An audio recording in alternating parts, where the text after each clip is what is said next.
The prophet Isaiah ministered in a very troubling era in Israel's history. The oppressive Assyrians pressured the nation and would become an instrument of punishment against the disobedient Israelite people.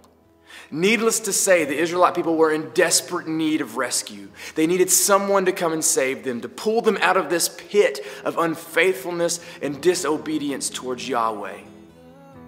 It was in this unstable political and cultural environment that God called prophets on his behalf to go and speak to the people of Israel.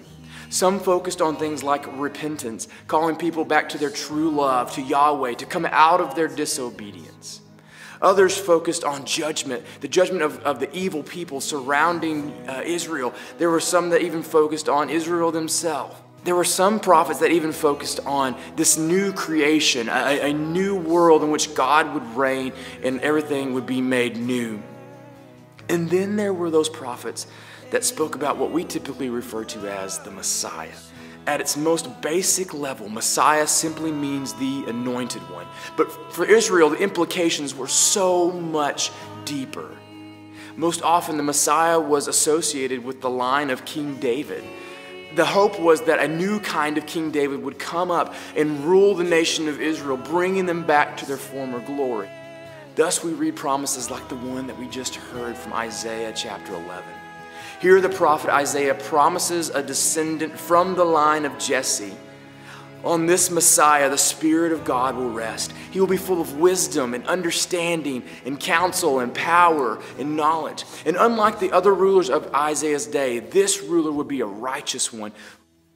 And what I really love about this prophecy by Isaiah is the byproducts that he lists of the coming Messiah. He starts listing all these incompatible pairs of animals: wolves and lambs, leopards and goats, bears and cows, cobras and children. All of these unlikely pairs are images of how God's world will be under the rule of this new and coming Messiah.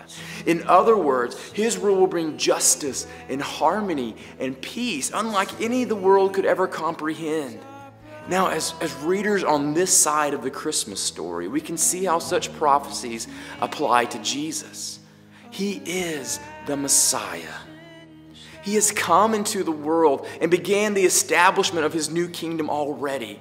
But it didn't come the way they thought it would. Instead of coming through royalty and rising through the ranks of imperialism, our Messiah came through a manger.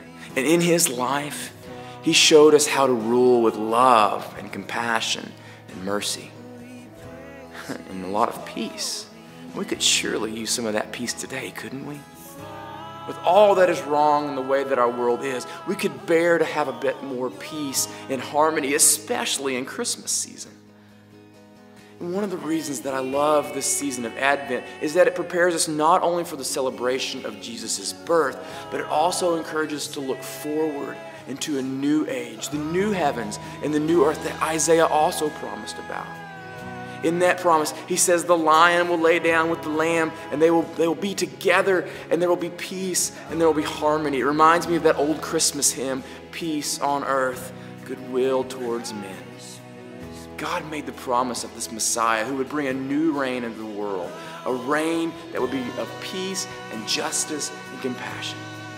And we can still make good on those promises even today.